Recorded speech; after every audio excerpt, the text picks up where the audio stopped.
কাছে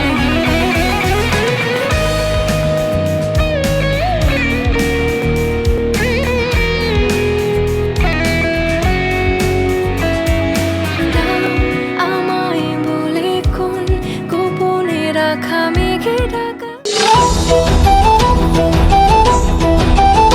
hello everyone, আসসালামু আলাইকুম। আজকে হচ্ছে ঈদের চতুর্থ দিন। তো ঈদের দ্বিতীয় দিন কি কি করছি সবকিছু আপনার মাঝে শেয়ার করছি। তারপরে ওই 2 দিন আমি হচ্ছে অসুস্থ হয়ে গেছিলাম, যার কারণে আজকে আবার বের হলাম। আজকে বের হতাম না, মামা অনেকবার ফোন দিচ্ছে, বলছে যে আই নানির বাসায়, যার কারণে এখন নানির বাসায় যাব। আর বর্তমানে আমি হচ্ছে আমাদের কলেজে, আজকে জুম্মার দিন, যাই হোক নামাজ কালাম পড়ে আর কি বের হচ্ছি, রওনা দিব এখন হচ্ছে নানির বাসায়। আর আমার নানির বাসায় কিন্তু লালপুরে। যারা লালপুর থেকে দেখতেছে অবশ্যই কমেন্ট করবে কিন্তু। আর আজকে আমি একা যাবো না, একা যাইতে ভাই ভালো লাগে না, বিশ্বাস করেন। একা একা কোথাও ঘুরতে বা ফ্রিতে ভালো লাগে না, যার কারণে জীবনকে ফোন দিছি। তো জীবন ওয়েট করতেছে, এখন যাবো হচ্ছে আমাদের পুরাতন বাসায়, ওইখানে জীবন ওয়েট করতেছে। দেন জীবনকে সাথে নিয়ে যাবো নানির বাসায়।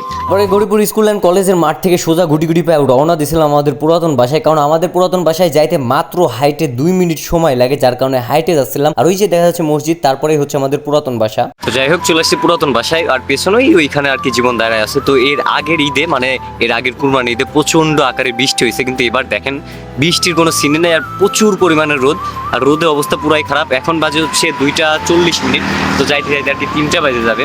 তো অনেক টেনশনে আছে ভাই, এত রোদের ভিতরে গাড়ি ঘোড়া রাস্তায় একটাও নাই।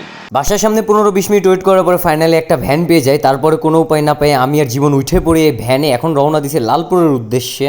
অলরেডি চলে আসছে লালপুরে, এখন যাইতে হবে নানির বাসায়, মানে বাকনাতে। তো সর্বপ্রথম যেতে হবে যে সামনে, কারণ ওখানে গাড়ি পাওয়া যায়। মানে আমার নানির বাড়ি বাকনা মোমিনপুর, যার কারণে ওখানে যাইতে হবে। ওইখান থেকে আর কি গাড়িতে ওঠা লাগবে। লালপুর থেকে আমাদের বেশি ওয়েট করা লাগে না, কারণ লালপুর থেকে বাকনা মোমিনপুরে যাইতে বেশি সময় লাগে না, আর খুব সহজেই গাড়ি পাওয়া যায়, যার কারণে 2 মিনিটের ভেতরে আমরা একটা আবারও ভ্যান পেয়ে যাই। দেন ভ্যানে উঠে আবারও রওনা দিই নানির বাসার উদ্দেশ্যে। প্রায় বহুদিন পরে আবারও নানির বাসায় যাচ্ছি। এর আগে গেছিলাম আম, যার ভেতরে মাখা খাইছিলাম, এর আগের ভিডিওতে শেয়ার করছি। তার ভেতরে নানির বাসায় যাওয়া হয়েছিল, এর মাঝখানে আর কখনো যাওয়া হয় নাই। নানা অনেকবার ফোন দিয়ে বলতেছিল, প্লাস মামা বলতেছিল, যার কারণে আর ফেলাইতে পারি নাই। আমি আর জীবন রওনা দিছিলাম নানির বাড়ির উদ্দেশ্যে। লালপুর থেকে নানির বাসায় যাইতে 10 থেকে 15 মিনিট সময় লাগে, যার কারণে খুব সহজেই চলে আসছে। আর এইটাই হচ্ছে গরিবের নানির বাসায়। আসার পরে দেখলাম যে নানা কাজ কাম করতেছে, মানে নানাদের বাসার একটা নতুন রুম দিচ্ছে, যার কারণে একটু কাজের ভেতরে আছে। নানির বাড়ি আসার পর আমি সোজা চলে যাই সোহান মামার কাছে, ওরূপে আমার বস, মানে পেজের যে পুরা কন্ট্রোলিং দায়িত্ব আছে তার কাছে চলে যাই। আসার পরে দেখি যে মামা জুতা মুতা পড়তেছিল, মানে সে খেলতে যাবে, যার কারণে প্রস্তুত হচ্ছিল। তাই মামাকে আর বেশি ডিস্টার্ব করিনি, মামাকে ওইখানে ছেড়ে দিয়ে সোজা চলে যায় বড় মামার কাছে। বড় মামার সাথে তারপরে সোজা চলে যায় মামাদের বাগানে, মানে মামাদের আম বাগান আছে, ওইগুলোই দেখবো। তো বড় মামা ঢাকা থেকে আসছি, তার কারণে বড় মামার সাথে আসলাম বাগান ঘুরতে। তো এই যে পেছনে এগুলো পুরা বাগান হচ্ছে নানিরে, যতদূর চোখ যায়, হ্যাঁ সব নানিরে। তো এই বাগানে আর কি ভাবলাম যে আমটা আছে নাকি দেখি। তো কয়েকটা আম দেখে গেছিলাম, কিন্তু এবার আসার পর দেখলাম যে একটা আমও নাই, সব মানে শেষ।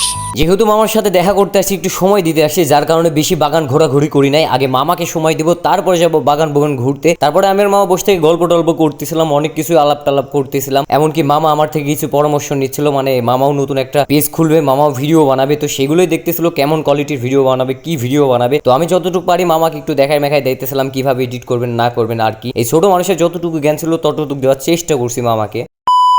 তো এটা হচ্ছে আমাদের নানাদের বাসার পাশে একটা বাগান, এই আম বাগান। আর প্রায় এই তাল গাছ আছে প্রায় 180টার উপরে, তার বেশি হবে তাও কম না। তো আমাদের নানিদের এখানে বেশিরভাগ আম বাগান, দেখেন ওই যে যত দূর চোখ যায় তত দূর বাগান। হ্যাঁ, তো এই গাছে বেশি আম ধরে নাই, কয়েকটা আসছে, এই যে এখানে কয়েকটা। তো এবার কোথাওই আম নাই, এই যে বাগানের মাথায় খালি পাতা ছাড়া আর কিছু নাই। শুধু আমার সামনেই আম বাগান না, আমার পেছনে দেখেন মানে প্রচুর, চারে সাইডে খালি আম বাগান আর আম বাগান। হ্যাঁ, আর তাল গাছও অনেক আছে, প্রচুর তাল গাছ। এই দেখেন সাইডে আরো মানে বড় বড় তাল গাছ। তাল খাওয়ার মানুষ নাই, হ্যাঁ পাড়ার মানুষ নাই, আবার আম খাওয়ারও মানুষ নাই। তবে এবার আমি ধরে নাই। আমি নানিদের বাসায় আসছিলাম বেড়াইতে, লাস্ট আপনার যার ভেতরে আম ছোট ছোট করালি থেকে একটু বড় হয়, তার ভেতরে এর আগে ভিডিও ছাড়ছি দেখেন, মানে আব্বুর সাথে সবাই মামিদের সাথে আম মাখাই খাইছিলাম, তার ভিতরে আসছি। আর আজকে হচ্ছে ঈদের চতুর্থ দিন, মানে আজকে আসলাম, তাও আসতাম না, মামার কারণে আসলাম, মানে মামার সাথে দেখা করার জন্য।